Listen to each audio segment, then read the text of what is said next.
Hello everyone, welcome to Be Practical Academy.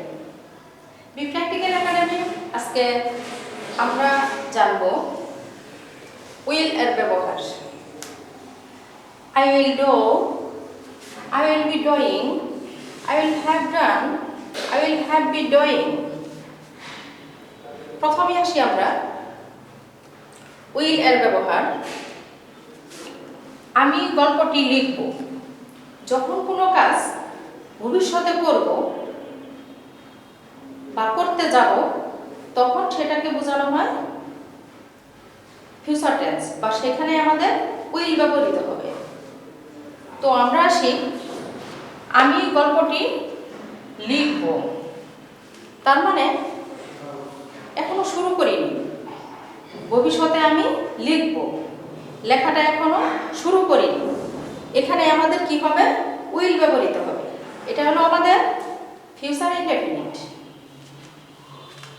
এটার structure হলো subject plus will plus verb 1। তাহলে আমি গল্পটি লিখব, আই উইল রাইট। উইল মানে যখনই ভবিষ্যতের কিছু বোঝাবে সেখানে আমাদের উইল ব্যবহৃত হবে।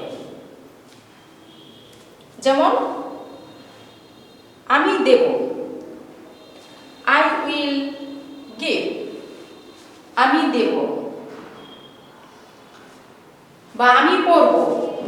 এরকম যত ধরনের সেন্টেন্স বা যত ধরনের বাক্য আছে ভবিষ্যতে করব তখনই আমাদের উইল ব্যবহৃত হবে। এবার আসি আমরা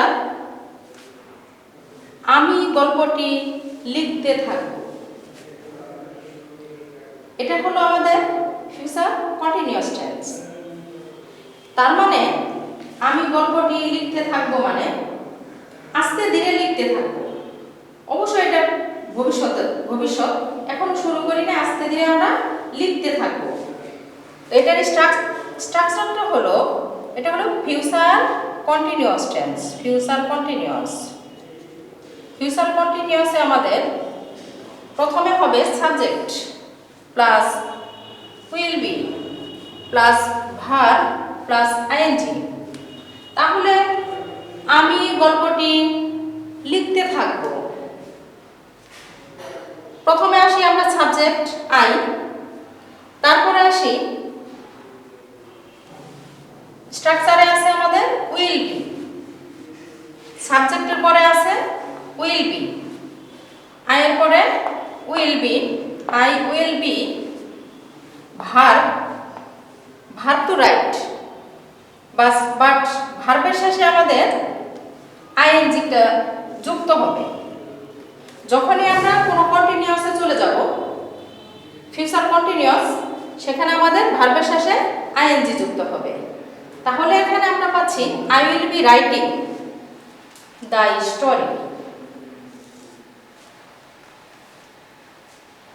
তো কি হলো, যখনই ভবিষ্যতের কোনো কাজ করা বোঝাবে, যেমন করব, যাব, খাবো ইত্যাদি ইত্যাদি, সকল কিছুতে আমাদের উইল ব্যবহৃত হবে।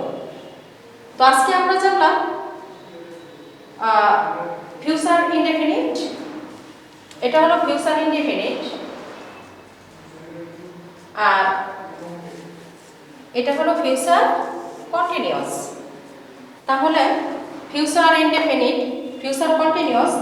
এখন আসি আমরা ফিউচার পারফেক্ট। ফিউচার পারফেক্ট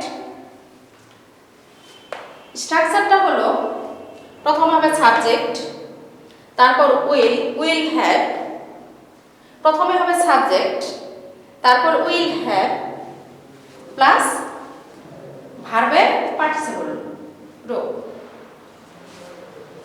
যেমন আই উইল হ্যাভ ডান। তাহলে আই উইল হ্যাভ ডান আমি করে ফেলব। এবার আসি future perfect continuous. Future perfect কন্টিনিউয়াসে আমাদের স্ট্রাকচার হলো প্রথমে হবে সাবজেক্ট, তারপর হবে উইল হ্যাভ, প্রথমে হবে সাবজেক্ট, তারপরে হবে উইল হ্যাভ বিন, তারপর ভার্ব প্লাস আইএনজি বা ভার্বের শেষে আইএনজি যুক্ত হবে। মানে আমরা অনেক সময় যাবত যে কাজটা করতে থাকবো, দীর্ঘ সময় যাবত, ওটাই হবে আমাদের ফিউচার পারফেক্ট কন্টিনিউয়াস টেন্স। তাহলে আমরা একটু পূর্বে চলে যাই। আই উইল ডু, আমি করব, এটা হলো future indefinite. I will be doing, আমি করতে থাকব। আই উইল হ্যাভ ডান, আমি করে ফেলব, এটা হলো ফিউচার পারফেক্ট। এবার আসে I will have been doing, আমি অনেক সময় যাব বা দীর্ঘ সময় যাব যা করতে থাকব। আজকে আলোচনা করলাম আমরা ফিউচার ইনডিফিনিট থেকে ফিউচার পারফেক্ট কন্টিনিউয়াস পর্যন্ত। আগামী ক্লাসে আপনাদেরকে স্বাগত। ধন্যবাদ সবাই।